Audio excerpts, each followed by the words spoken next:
వాంతికి తిరిగినట్లు, కడగబడిన పంది మరలా బురదలోనికి మళ్ళినట్లు ఆ రీతిగానే వీరున్నారని నీ వాక్యం ద్వారా నాతో మాట్లాడుతున్నావు కదా ప్రభువా.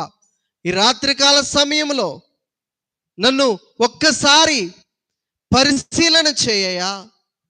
నా కోసమే నువ్వు మాట్లాడుతున్నావు కదా. నాలో ఆ పరిస్థితి ఉందేమో, నాలో ఆ రీతి అయిన స్వభావం ఉన్నదేమో.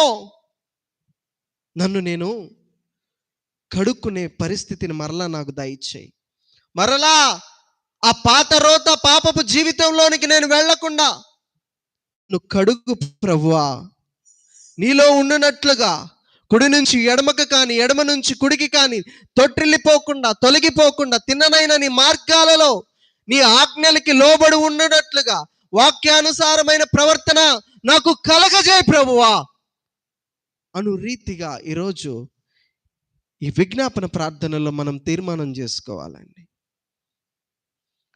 మరి దేవుని దగ్గర ఒకసారి మన పాప దోషభరితమైన పాపాన్ని ఒప్పుకున్నాక నీలోనే ఉంటాను అని తీర్మానించుకున్నాక, ప్రభువా ఈ జీవితం నీదే అని తీర్మానించుకున్నాక, మరలా పాపాలు చేస్తా అని తీర్మానం తప్పిన వారిని ప్రభు అంటా ఉన్నారు, ఈ రీతిగా తెలియపరుస్తూ ఉన్నారు, ఈ రీతిగానే మాట్లాడుతూ ఉన్నారండి. కుక్క ఏ రీతిగా తన వాంతికి తిరుగుతూ ఉంటుందో, కడగబడిన పంది ఏ రీతిగా బురదలో మరలా పొర్లాడుటకు వెళ్తూ ఉంటుందో అను సామెతే వీరి పట్ల జరుగుతూ ఉంది, సంభవిస్తూ ఉంది అని పేతురు గారు సంఘానికి తెలియపరుస్తూ హెచ్చరిస్తూ ఉన్నాడండి. పేతురు గారి సాదృశ్యముగా ప్రభు మనతో మాట్లాడుతూ ఉన్నాడు. ఆ వాక్య సాదృశ్యముగా ఈరోజు దేవుని దగ్గరికి వస్తా, నీవు దేవునిలో ఉంటా, నీవు రక్షణ పొందుకున్నా, నీవు ఒకసారి దేవుని సన్నిధానములో ఆ పాపములో ద్వారా ఆ పాపాన్ని కడుగుకున్న నీవు ప్రాయశ్చిత్తము పడి ఆ పశ్చాత్తాపాన్ని పడి ప్రాయశ్చిత్తము పొందిన తర్వాత నీవు మరలా ఆ జీవితాన్ని కొనసాగిస్తున్నావేమో. ప్రభు మన కోసమే మాట్లాడుతూ ఉన్నాడండి. ప్రియులరా, దేవునికి ఇచ్చిన మాట ఎంతో విలువైనదండి. ఆయన లిఖితం చేసుకుంటా ఉంటాడు.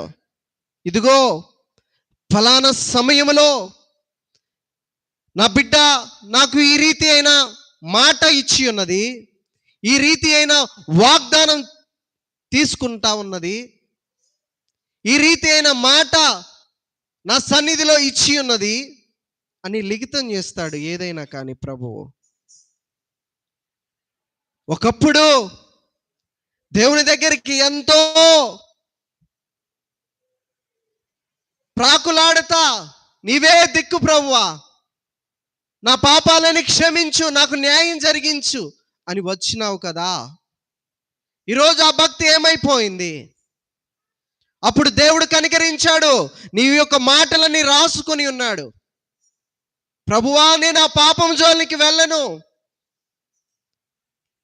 ఆ ఇష్టానుసారమైన చూపులు నేను చూడను అని నువ్వు తీర్మానించుకున్నావే.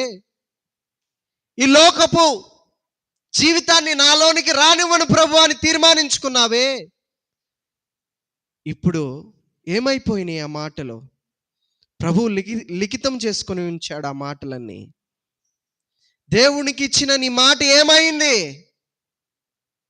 దేవుణ్ణి బాధపరుస్తూ ఉన్నావా? దేవుణ్ణి దుఃఖపరుస్తూ ఉన్నావా?